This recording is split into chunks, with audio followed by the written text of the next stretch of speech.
na ba? Kumilos-kilos ka dyan. Wala na naman tayong ulam. Anong ipapaulam mo sa amin?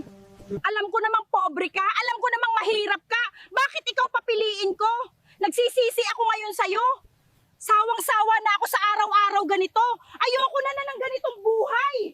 Hello, Bebe Loves ko. Kamusta ka na? Gusto ko nang umalis sa pamamahay na to. Gusto ko nang iwanan si Berto. Sakit na ng ulo ko.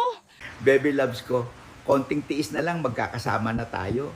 Bigyan mo pa ako ng mga 1 linggo at magkakasama na tayo. Gusto na kitang makita. Gusto na kitang makasama. Gusto ko nang mahiga dyan sa dibdib mong matigas na mimiss na kita.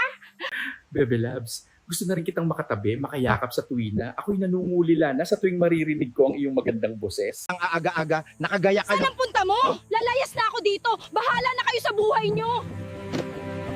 Hindi niya na natiis na magsama-sama tayo kahit mahirap lang. Sa wakas, magkakasama na tayo. Wala nang hahadlang pa sa ating pagmamahalan. Bebe Loves ko, mahalin mo lang ako ng totoo, pangako, ibibigay ko sa'yo lahat. Hello? Sino to? Tatay Beto, nakita ko ang iyong asawa. May kasama at magkahawak sila ng kamay. Tila ba kilala ko yung lalaki? Sigurado ka ba sa nakita mo? Ang asawa ko ba talaga ang may kasama ng lalaki na nakahawak na kamay? May pansabong ako ng manok, pupunta ako sa sabungan. Pagtatanong ko ang pangalan niya, meron akong picture niya. Kinuhaan ko sila ng litrato. Kilalang sugalero at mandarambong yun. Lagi nasa sugalan yung taong yun. Ano ang mapapala niya sa asawa ko? Mahirap lang naman yun.